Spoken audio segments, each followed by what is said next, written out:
bashkinë tonë ka një moment, sot kështë da një lajmë shumë rëndësishëm për burgosin e Veliajt, që me burgosin e Veliajt është lajmi, kanë ngelur shkolla dhe kopshet pandërtuar.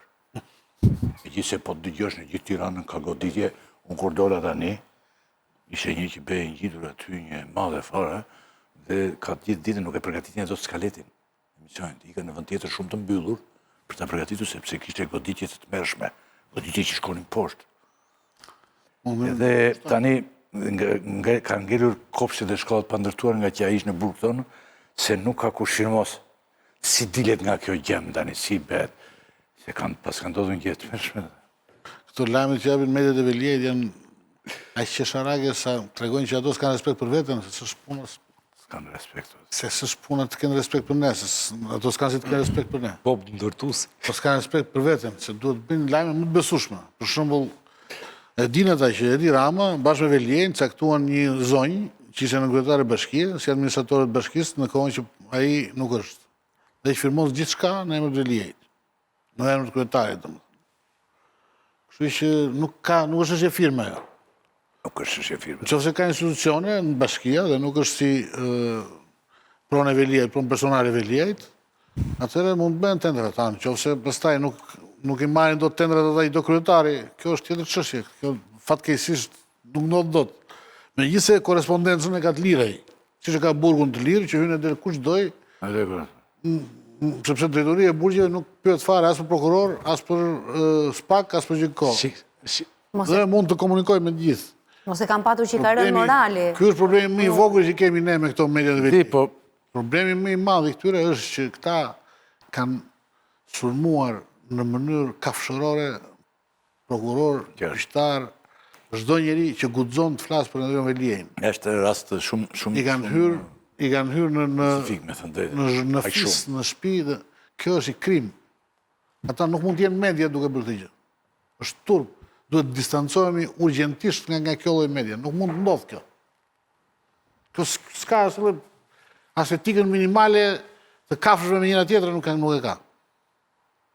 Shiko, unë besoj se kjo është e gjitha e strategji e cila po, duke qenë se nesër është dita e madhe, këta janë gati të thonë edhe që, kujti unë, nesër, po, në e dhënë, sot për shkak se Andreon Veliaj nuk është aty, nuk vjen pranvera, fare. Nuk vjen thua. S'vjen as pranvera, nuk vjen. Po ajti 24 sot. Që është 24 temperatura sot. Ata s'vjen. Mund të vi vera thua ti pa pranverë. Jo që s'ndërtojnë shkolla, jo që s'ndërtojnë qerë, po ai thos s'vjen pranvera. Vera pa pranverë. Fare, po është Andreon Veliaj. 24 sot. Kështu që çështja është që ata po bëjmë përpjekjet e fundit dhe unë se kuptoj se sa lek kanë marrë molla që mbetën duke sharë prokurorët, duke intimiduar prokurorët, a thua nuk kam parë unë asnjë person politik tjetë marrë media aq thellë me personazhe politik, me kundërshtar politik. Është marrë aq thellë sa ç'është marrë me prokurorin dhe me gjyqtarin këto ditë. Po gjithsesi, bravo i qoftë sepse në fund fare thjesht konsolidojnë akuzën e prokurorit në lidhje me shpërdorimin e parave të buxhetit të Bashkisë Tiranë dhe në blerjen e mediave ndër të tjera. Blerjen e mediave. Tani edhe një pyetje që është secili thotë në një fjalë. Ç'ndodh me Bashkinë tani nëse Veliaj mbetet në burg? Mbeti nesër. Tha gjyqtari, Bashkia shpëton. Nëse Veliaj mbetet në burg. Shpëton. Qytetarët shpëtojnë. Do me thënë, metaforike të ndëruar të shikus, Pano po thotë që Bashkia shpëtoka. Po, sepse Rama një ditë po bënte në një nga dalet e veta të ky emisioni që po bën në mëngjes, emisioni mëngjesit. Se bën në mëngjes? Po bën e një emision në mëngjes. Shpejt, në orë shpejt? Në orën 9. Ka këtë sy mësyrë. Si ka? është një sy komunikon direkt me popullatën. Direkt me popullatën. Një emision në mëngjes. Edhe në një ditë nga tregonte se sa kushtonte të mbanim një njeri në burg. Dhe pyetja që më lindi mua është nëse kushton shtrenjtë të mbash Andreon Veliaj në burg, imagjino ta mbash të lirë se sa të kushton. Të lirë, domethënë. Të lirë nuk krahasohet fare. Kështu që për të shpëtuar parat e taksave, për të pasur sa më pak para që viden dhe për të pasur sa më shumë para që mbeten në buxhetin e bashkisë, është mirë që Andreon Veliaj. Ola, ti ç'mendon për këtë? Nëse mbetet në burg këtu aty? Po, nëse Veliaj mbetet në burg, patjetër që bashkia do të administrohet nga nënkryetaria, e cila është ngarkuar nga Këshilli Bashkiak dhe kryeministri Po dhe e drama se e do të? Se duhet të jetë 3 muaj në burg që ta eqë. Nuk e eqë do të, nuk e eqë ka do të. Shkarkon Këshilli. Është Këshilli që e konstaton. Mund ta shkarkoj Këshilli Ministrave. Jo, duhet të 3 muaj burg. Ta konstatoj Këshilli Bashkiak. Bashkiak edhe pastaj shkarkon. Këshilli Bashkiak se konstaton dot, po Po Këshilli Bashkiak është ata janë. Konstaton mungesën. Po se ju thoni, po mungesa po do 3 muaj.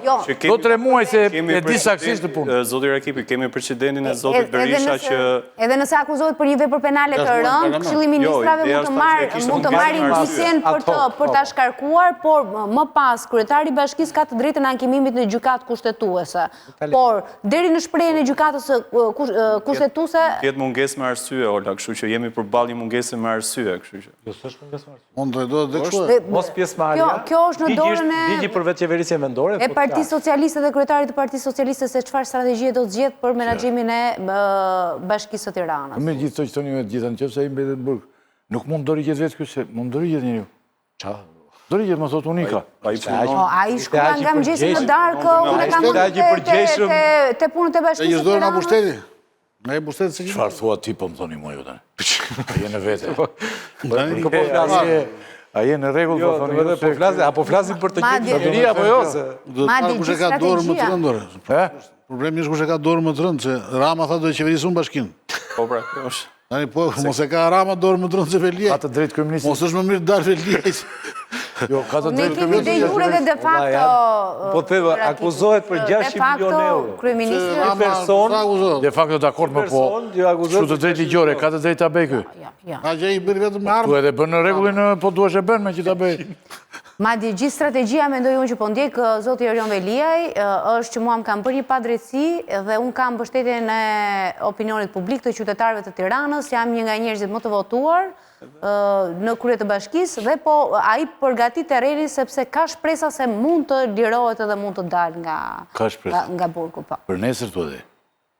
Po. Apo, ha? Po, pa tjetër. Si Ndryshe nuk do ta bënte opcion gjithë të betej, ekziston. përse do shkonin të merrnin si këshilltar një studio ligjore deri në Shtetet e Bashkuara të Amerikës Amerikës, edhe të paguajnë qindra mijëra dollar. Erdhën te dera po shoh tani që Dje duhet që të spaku të shkojnë nga përmet i Ramën nesër. Vajza Qeri tregon mendoj- që Blendi Klosi ka ardhur. Ka ardhur zotni Blendi Klosi, sekretari i përgjithshëm i Partisë Socialiste dhe ne tani Ne do të tikim. kalojmë te kjo pjesë. Ikim ne. Domethënë punët janë në kontroll tani, më shkruajnë. Po, dhe unë kështu mendoj. Ne të bëjmë atë që tha Bushati, domethënë. Drama ishte edhe sot më shkruajnë që ishte edhe sot mbas dite në bashki dhe punët janë të gjitha në kontroll. Jeta vazhdon. Jeta vazhdojnë të gjitha dhe ne do të vazhdojmë pjesën tjetër tani, ku do të flasim që po bën Partia Socialiste tani, për të përgjigjur dhe një koalicion të madh që ka dalë përballë.